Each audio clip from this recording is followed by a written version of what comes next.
Welcome back to Nightmare Crypt. If you're listening to this because you like scary stories, turn it off now. I'm not saying that to be dramatic. I'm saying it because what I'm about to tell you isn't entertainment to me.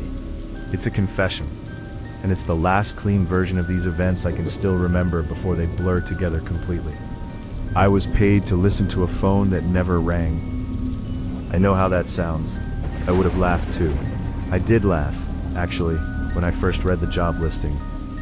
I remember shaking my head, thinking it was either a prank or some rich idiot's idea of performance art. But I was behind on rent, my credit cards were maxed, and I hadn't slept more than 4 hours a night in months. Easy money has a way of lowering your standards without you noticing. I'm not telling you this to justify my choices. I'm telling you because something irreversible happened after I took that job. And I don't think it was limited to that building or that phone line. I think it was a process, a conditioning. And once it started, there was no way to walk it back.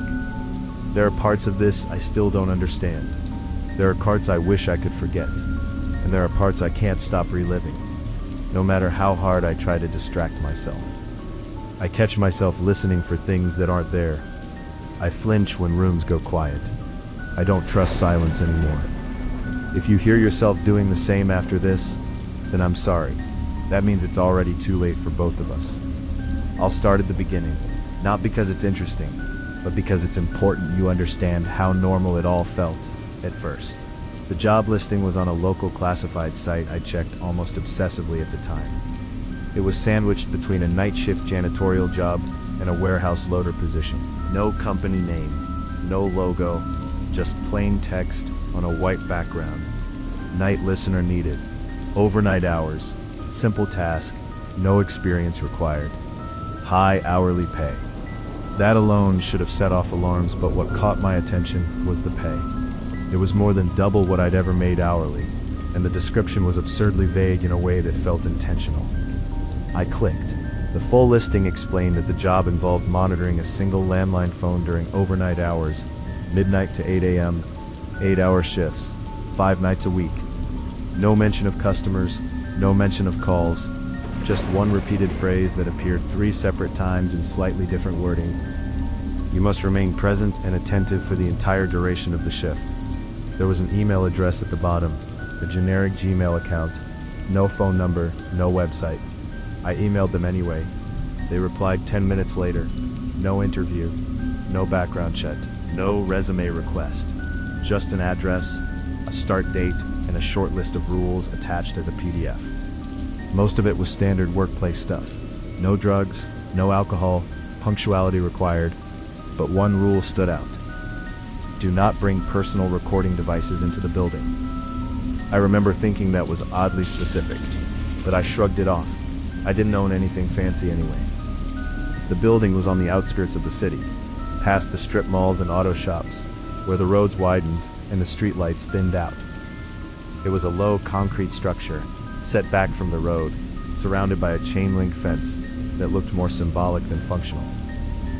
No sign, no company name, just a keypad on the front door and a security camera mounted above it.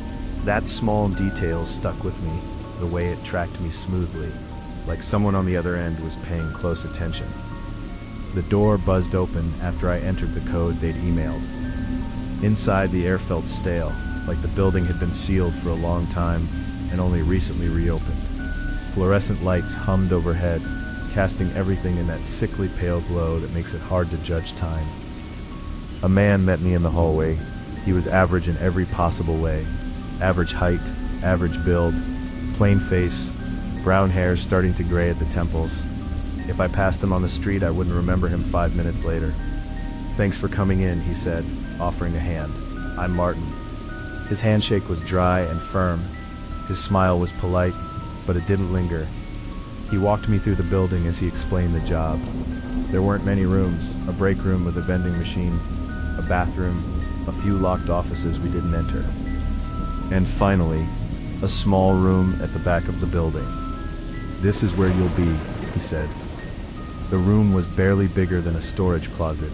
No windows, just a desk, a chair, a wall clock, and a beige landline phone placed neatly in the center of the desk. The phone looked old but well maintained. like it was cleaned regularly. "That's it?" I asked. "That's it," Martin said. I waited for him to elaborate. He didn't. "So, what exactly am I listening for?" I asked. He tilted his head slightly, as if considering how to answer. "You're not listening for anything," he said. "You're listening." That didn't help, but I nodded anyway. He went over the rules again. I was to remain seated for the entire shift. Bathroom breaks were allowed, but I had to return immediately. No sleeping, no headphones, no phone use beyond checking the time. And under no circumstances was I to touch the landline phone, unless explicitly instructed. Instructed by who? I asked. There was a pause. Not long, but noticeable. "You'll know," he said.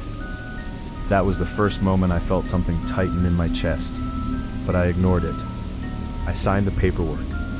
He handed me a key card. As he left, he stopped in the doorway.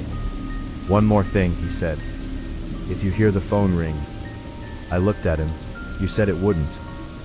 "I said you're not expected to receive calls," he corrected. "If it rings, don't answer it." "Then what do I do?" "You wait." "For what?" "For it to stop." Then he turned off the light in the hallway and left me alone with the phone. The first few nights were uneventful. Boring even. I sat in the chair, read a paperback I'd brought, and watched the minutes crawl by on the wall clock. The phone never made a sound. No ringing. No clicks. Nothing. The silence felt heavy, but I told myself that was normal. Anyone would feel uneasy sitting alone in a windowless room overnight.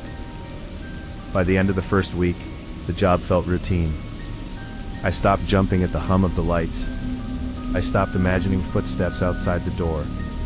I started thinking I'd stumbled into the easiest money I'd ever make. That's when the small wrong details began to surface. It started with the clock. On my sixth shift, I noticed it was off by a minute compared to my phone. I didn't think much of it. Cheap clock, probably. The next night it was off by 3 minutes, then 5. By the end of the week, the wall clock was consistently behind real time, sometimes by 10 minutes, sometimes by more. Then, without warning, it wasn't behind anymore. I'd glance up, thinking only a few minutes had passed, and the hour hand would be further along than it should have been. Once, I watched the second hand skip forward. I mentioned it to Martin the next morning. "Don't worry about the clock," he said without looking up from his clipboard. "Just focus on the phone." That answer bothered me more than the clock itself. A few nights later, I started noticing a strange pressure in my ears. Not a sound, more like the feeling you get when you're underwater or descending in an airplane. It would build slowly, peak, then fade. I assumed it was stress, lack of sleep, bad posture, anything but what it actually felt like. The phone still didn't ring.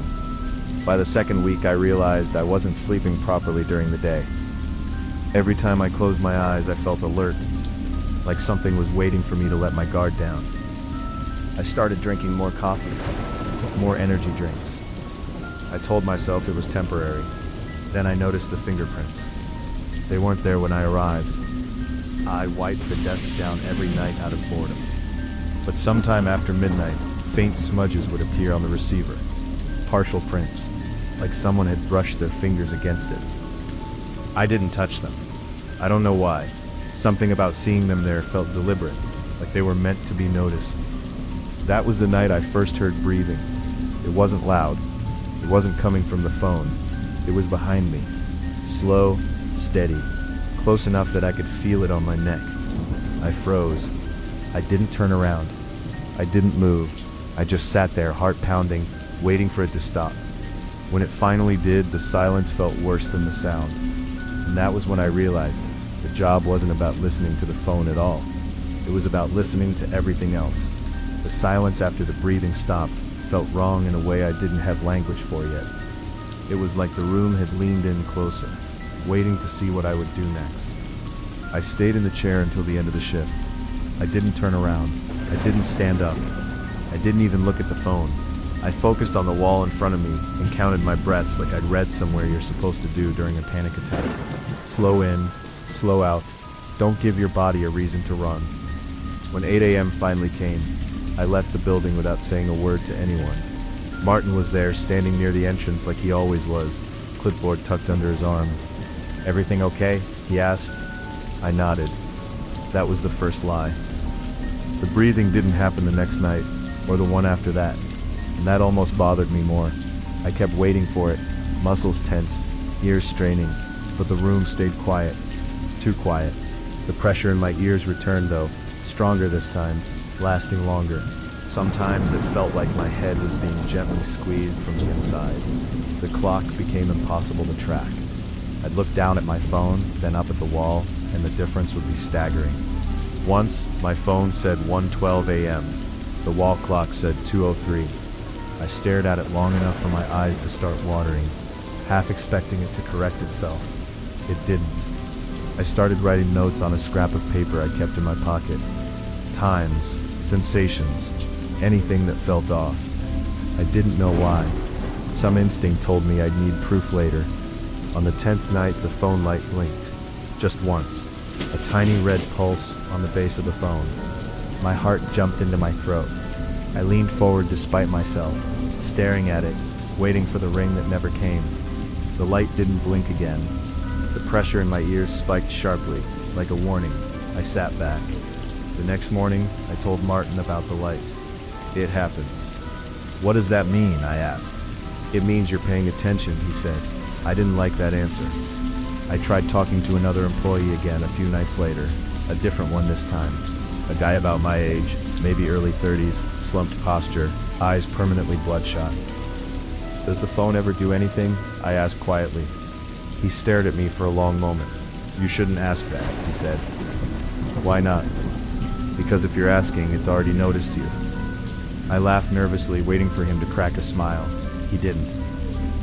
That was when the repetition started. Every night at exactly what my phone said was 2:37 a.m., the pressure in my ears would peak. Every night. No variation, no warning. It would swell until my jaw ached, then fade back to a dull hum.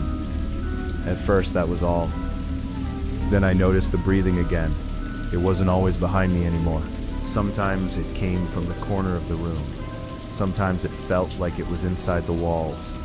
Always slow, always controlled, like whoever or whatever was doing it had all the time in the world. I didn't tell anyone. I stopped sleeping almost entirely. When I did manage to drift off during the day, I'd jolt awake convinced I'd missed something important. I started hearing phantom vibrations from my phone, even when it was turned off. The fingerprints on the phone became clearer, more defined, like the pressure that left them was increasing. One night, I noticed something new. There were prints on the desk too, not handprints, fingertips, leading toward the phone. I tried to rationalize it, cleaning residue.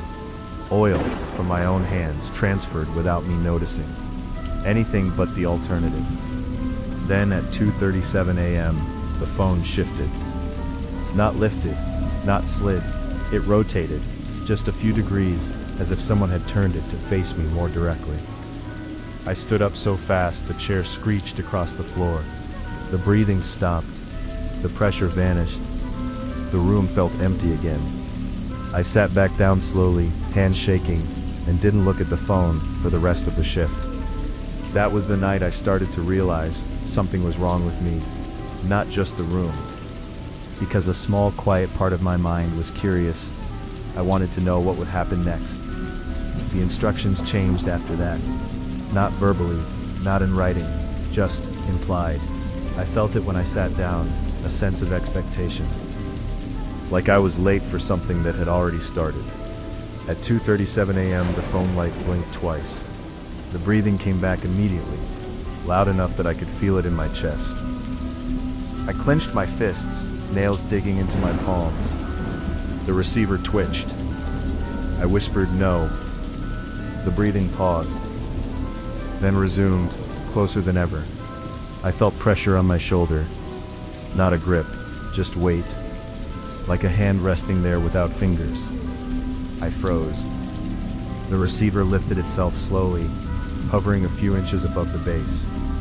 Every instinct screamed at me to run. My mouth felt dry. my tongue heavy. The receiver lowered itself back into place.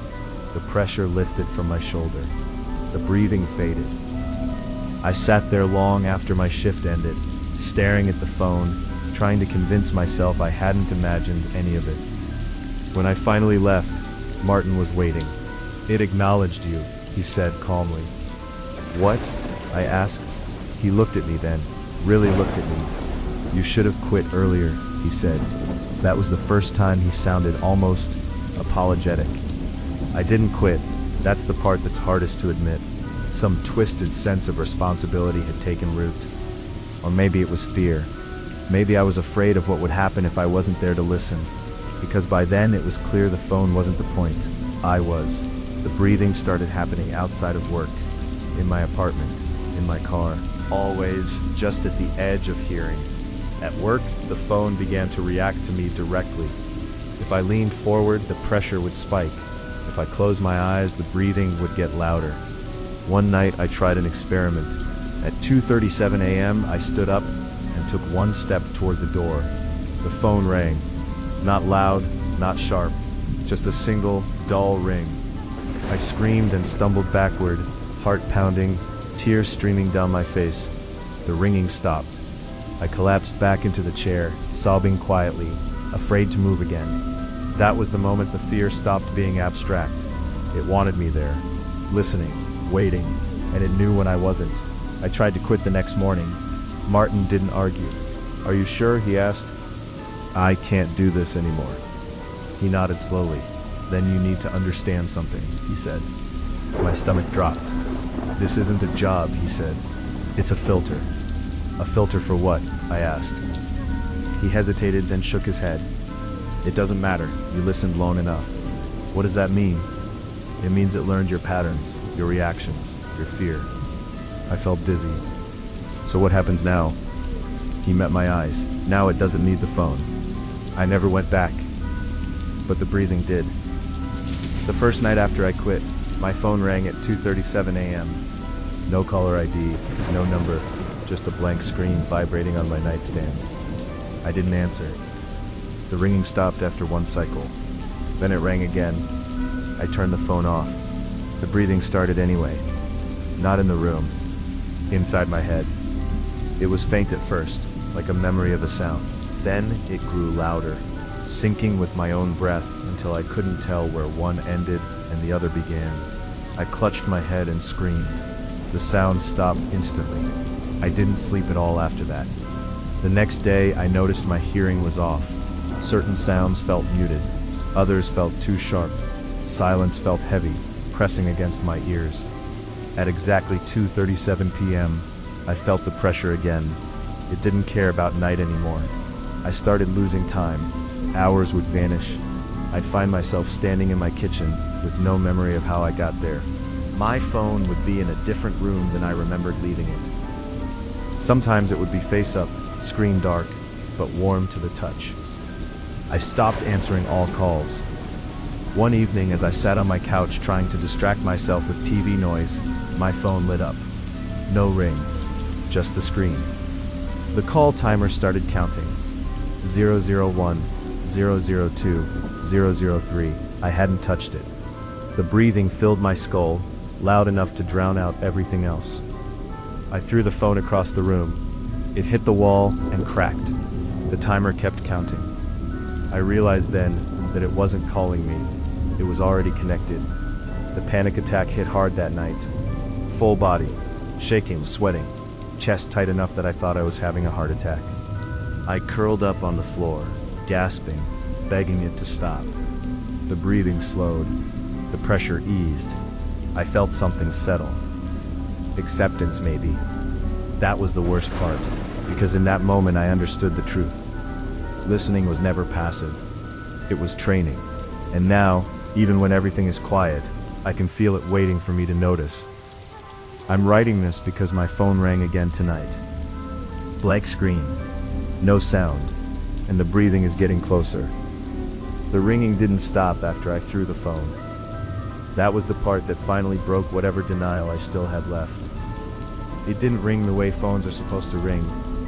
There was no sound, no vibration, just the screen lighting up in the corner of my vision, over and over, like something blinking for attention. Every time I looked away, I could feel it insisting. Patient, relentless. I taped the phone screen down to the coffee table. I unplugged the charger. I shut off the breaker to the apartment just to feel like I was doing something. None of it mattered. At 2:37 a.m., the pressure in my ears peaked so hard, I gagged. I curled up on the floor, hands over my ears, teeth clenched, waiting for it to fade the way it always had before. It didn't. Instead, something new happened. I heard a click, not from the phone, from inside my head. It sounded exactly like the sound a landline makes when someone on the other end picks up. And then I heard breathing, not imagined, not remembered. It was clear, rhythmic, close enough that I could tell it wasn't mine. Each inhale felt like it was pulling something out of me. Each exhale felt like it was settling deeper inside. I panicked, full body panic. I scrambled to my feet and ran for the door, fumbling with the deadbolt, hands slick with sweat. The moment I stepped into the hallway, the breathing stopped. The silence hit so hard my ears rang. I stood there shaking, half expecting my neighbors to open their doors and ask what was wrong. No one did. The hallway lights flickered once, then steadied. I didn't go back inside. I spent the rest of the night sitting in my car in the parking lot, windows down, radio on low, engine idling. Every time the song ended and the DJ stopped talking, I flinched. At 2:37 a.m., even out there, I felt it. The pressure didn't need walls. I called in sick to work that day, then the next, then the next. Eventually my boss stopped calling. I didn't care. I couldn't focus on anything long enough to pretend to be functional. I tried to tell myself it was anxiety, sleep deprivation, a breakdown. I looked up symptoms online and convinced myself I was reading my own diagnosis. Panic disorder, auditory hallucinations, stress-induced dissociation. All of it sounded reasonable until I noticed the pattern. The pressure always peaked at 2:37. Not approximately, not around, exactly. I started setting alarms just before it hit, like I was bracing for an impact. Sometimes it came early, like it was excited. Sometimes it came late, like it was testing my patience. Once, it didn't come at all. That was worse. The silence stretched on for hours, thick and expectant. I sat on my couch, knees bouncing, heart racing, waiting for it to return. When it finally did, I almost cried with relief. That scared me more than anything else so far, because relief meant dependency, and dependency meant control. I went back to the building one afternoon without telling anyone. I don't know why. Maybe I thought seeing it in daylight would make it less powerful. Maybe I hoped the place would be gone, boarded up, exposed as something temporary. It wasn't. The building looked the same, quiet, ordinary. The keypad still worked, the camera still tracked me. Inside, the fluorescent lights hummed, the air smelled the same. Martin wasn't there, neither was anyone else. I walked to the back room, my heart pounding with each step. The door was unlocked, the phone was gone, the desk was empty, the chair pushed in, the wall clock still ticking. But when I checked my phone, it was exactly right. For the first time since I started the job, everything felt normal. That should have comforted me. Instead, I felt abandoned. I stood there longer than I meant to, staring at the spot where the phone had been, waiting for the pressure to start. It didn't. When I left the building, the breathing followed me, louder than ever. The loss of control didn't come all at once. It eroded me. I started catching myself holding my breath, unconsciously syncing with something else's rhythm. I started pausing mid-sentence, listening for cues that weren't there. Friends told me I seemed distracted, distant. I stopped seeing them. The breathing didn't always sound like breathing anymore. Sometimes it sounded like someone shifting their weight. Sometimes like fabric brushing against fabric. Sometimes like a presence leaning closer without touching. I couldn't sleep in silence. I couldn't sleep with noise. Every option felt wrong. One night, I woke up standing in my bathroom, my phone in my hand, screen lit, call timer running. 001422. I hadn't dialed anything. My mouth was open. I don't know what I'd been saying. That was the first moment of true paralyzing dread. The realization that it didn't need my permission anymore, that it could use me. The panic moment came a few nights later. I was sitting on my bed when the pressure hit early, 2:12 a.m., sharp. My ears rang, my vision blurred, and the breathing surged so loud I could feel it in my teeth. I screamed for it to stop. The breathing paused. Then I felt something shift inside my head, like a grip tightening. My mouth moved. "I'm listening," I heard myself say. The breathing softened. I clamped my hands over my mouth and sobbed until my throat burned. I didn't remember deciding to say that. That was the moment I understood the loss of control realization fully and completely. It had taught me the response it wanted, and I'd given it exactly that. I started recording myself while I slept, breaking the one rule I'd been warned about from the beginning. I didn't use my phone. I borrowed an old voice recorder from a friend and hid it under my pillow. The next morning, I listened. For the first few hours, there was nothing but breathing. Mine. Then, at exactly 2:37 a.m., a second rhythm joined it, slightly slower, slightly deeper. At 2:39, my voice whispered something I don't remember saying. "Still here." The recording ended at 2:40. I don't know why. I smashed the recorder and threw it in a dumpster 3 blocks away. That night, the breathing felt pleased. The final escalation happened yesterday. My phone rang, out loud, a real ring, sharp and unmistakable. I stared at it from across the room, frozen, heart slamming against my ribs. The caller ID was blank. Not unknown, not no caller ID, nothing. Absolutely knew that if I answered it, something permanent would happen. Something I wouldn't be able to undo. The ringing stopped.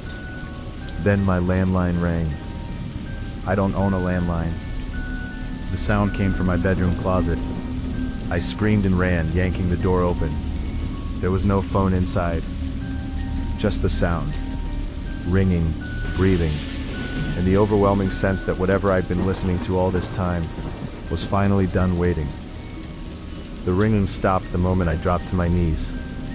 "I'm listening," I said, shaking. The silence that followed was not empty. "I'm writing this now because the breathing hasn't stopped since last night. It doesn't fade anymore. It doesn't test me. It just stays constant and close, like someone standing directly behind me while I type this." My phone hasn't rung again. I think that means it doesn't need to. If you ever hear about a job that pays you to listen, really listen. Walk away. Don't convince yourself it's harmless. Don't tell yourself silence can't hurt you.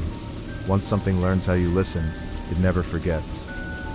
And eventually you won't be able to tell where your attention ends and it begins. I haven't slept since that night. Not the way people mean when they say they're tired. I don't drift off and wake up groggy. I don't dream. I'll be sitting at my desk, typing, and suddenly the sun is coming up. My neck stiff, my jaw aching like I've been clenched for hours. The breathing never stops now. It doesn't sound like someone in the room anymore. It sounds like someone sharing space with me, like we're occupying the same body and taking turns using it. At first, I kept checking mirrors. That was instinctive. I needed to see proof that I was still alone, still myself. My reflection always looked normal, but there was a delay sometimes. Just a fraction of a second where my reflection didn't move when I did. I stopped checking after I caught it blinking out of sync. I started leaving lights on constantly. Every room, every lamp. The electricity bill doesn't matter anymore. None of that matters. Light doesn't help. The pressure in my ears has changed. It's not painful now. It's instructive. It tightens when I'm distracted. Like a leash I can feel, but can't see. I tried leaving my apartment again. I packed a bag and drove out of the city, heading nowhere in particular. Just movement, just distance. At 2:37 a.m., while I was doing 70 on the highway, the pressure spiked so hard my vision tunneled. I had to pull over, shaking, gasping for air. The breathing filled my head until I couldn't hear the traffic rushing past me. I sat there on the shoulder, hazard lights flashing, and understood something with terrifying clarity. It didn't care where I went. It cared that I was still listening. I've started noticing changes in how I interact with people. Conversations feel slow, sloppy. People talk too much without saying anything useful. I find myself focusing less on their words and more on the spaces between them. The pauses, the hesitations, the little gaps where meaning hides. Silence feels dense now, layered. I catch myself leaning into it. That realization scared me enough that I tried to reach out for help. I called a mental health hotline. I didn't know what else to do.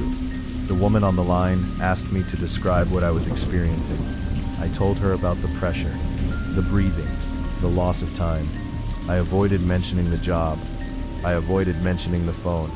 There was a pause on the line. Then she said very carefully, "Are you hearing these sounds externally or internally?" Before I could answer, the pressure tightened. My mouth opened. "Internally," I said. The breathing softened. The woman continued, but her voice sounded far away now, like it was underwater. I hung up without saying goodbye. That night, I realized something else. It doesn't just respond to fear, it responds to honesty. I went through everything I owned, looking for anything connected to the job. The emails, the address, anything that could prove it was real. Most of it was gone. Not missing, not destroyed, just never there. My inbox had no record of the correspondence. The PDF with the rules didn't exist. The address led to an empty lot when I checked it online, like the building had never been there at all. Except I know it was. I can still feel the chair under me if I close my eyes. The hum of the lights, the weight of being watched. Sometimes when the breathing is especially close, I smell that room. Dust, an old carpet, stale air. I think it's showing me what it wants me to remember. The worst moment of paralyzing dread came 2 nights ago. I was lying in bed, staring at the ceiling, when the breathing stopped, completely. The silence that followed was unbearable. It felt like standing at the edge of a cliff in the dark, waiting for a shove that didn't come, then longer. My heart started racing. My thoughts spiraled. I realized I was holding my breath without meaning to, waiting for it to resume. I whispered, "Are you still there?" The pressure slammed down so hard I cried out. The breathing returned immediately, closer than ever, wrapped around my thoughts like hands around a throat. I understood then that it wasn't just listening to me. It was teaching me to need it. I've stopped trying to fight it. That might sound like giving up. Maybe it is. But resistance makes it worse. When I tense up, when I try to ignore it, the pressure increases until I can't think straight. When I acknowledge it, it settles. There's a rhythm to it now, a pattern. If I sit quietly and focus on the breathing, on the act of listening, it eases, almost like it's comfortable. That thought makes me feel sick. I don't trust my own reactions anymore. I don't know where my instincts end and its influence begins. Sometimes I catch myself pausing mid-thought, waiting for something. Approval maybe, direction. Last night I realized I hadn't heard my own breathing in hours, only the other one. I think I finally understand what the job was. Not security, not monitoring, selection. The building wasn't a workplace, it was an environment. A controlled space where distractions were stripped away, where silence could be shaped and reinforced. The phone wasn't there to receive calls, it was there to teach attention. They didn't want someone who could hear. They wanted someone who could listen. Martin knew. Or maybe they learned the same way I did, one by one, until there was nothing left to explain. The breathing is so close, it feels like it's coming from my own chest. My phone hasn't rung. I don't think it ever will again. If you're hearing this, and you've ever felt uncomfortable with silence, if you've ever noticed a sound that wasn't quite a sound, pay attention to how you're listening right now. Because once you notice the spaces between things, once you learn how to listen without expecting an answer, something else might notice you too, and it won't need a phone to reach you. The pressure has been steady for so long now that I almost didn't notice it changing. That's what scares me the most. It used to peak, it used to surge and fade, like a warning system. Now it just exists. A constant presence like gravity. I don't brace for it anymore. I account for it, the way you account for background noise in a city. You don't notice it until it's gone, and when it's gone, something is wrong. I'm writing this in short bursts because it doesn't like when I focus for too long. When my attention narrows, the breathing tightens. When my thoughts scatter, it loosens, as if encouraging distraction. I think it prefers me unfocused, easier to shape that way. I caught myself earlier tonight sitting perfectly still, staring at the wall, listening. Not to anything specific, just listening. I don't remember deciding to do that. I tried one last experiment this morning, not because I thought it would help, but because I needed to know how deep this went. I sat on my bed, closed my eyes, and deliberately stopped listening. I focused on my heartbeat, on the feeling of the mattress beneath me, on anything but the space around me. The pressure built immediately, sharp, insistent, like fingers pressing into my ears. The breathing grew loud and uneven, no longer calm, no longer patient. I felt a sudden wave of nausea and panic. My vision blurred, my thoughts fractured, and then, without meaning to, I let go. I listened. The relief was instant. The pressure eased. The breathing slowed. The sense of being watched softened into something almost approving. That was when I understood the worst part. It isn't forcing me. It's training me. I think about Martin a lot now, about the way he spoke, the way he never seemed surprised by anything I told him. I don't think he was in charge. I don't even think he was important. I think he was like me, further along. Maybe that's why he stays there, in buildings that don't exist anymore, maintaining systems that don't need maintenance. Maybe that's the reward. Purpose. I wonder how many of us there are. The breathing has started to change again. It doesn't sound separate anymore. It sounds synchronized. When I inhale, it inhales. When I exhale, it exhales. Sometimes I can't tell which one of us initiated it. I tested that earlier too. I held my breath. The breathing continued without me. I almost passed out before I started breathing again, and when I did, the pressure tightened in what felt like reprimand. I don't think it likes being ignored. I've started noticing gaps in what I remember writing. I'll read back a paragraph and realize I don't recall typing it. The words sound like me, my cadence, but I don't remember the thought forming. That's new. I think this message might already be compromised in ways I can't see yet. I don't know how much of this is warning and how much is something else. That's why I'm trying to finish it quickly. There was one final moment today that convinced me I'm running out of time. I was sitting at my desk when my phone vibrated. Not a call. A voicemail notification. I don't know how long it had been there. I stared at it for a long time before pressing play. At first there was nothing, just static. Then I heard breathing. My breathing. Recorded. Then a second layer, slightly delayed, slightly deeper. At exactly 40 seconds in, a voice whispered, calm and familiar. Good listener. I deleted the voicemail. It reappeared. I don't think this ends with me disappearing. Too obvious. I think this ends with me staying. Listening. Maybe that's what happens when you've been trained well enough. You stop needing instructions. You stop needing tools. You become the phone. If you've made it this far, I need you to do something for me. Not because it will save me, it won't, but because it might slow this down for you. Pay attention to what you hear after this ends. Not the obvious sounds. Not the noise you expect. Listen to the gaps, the pauses, the moments where nothing should be happening.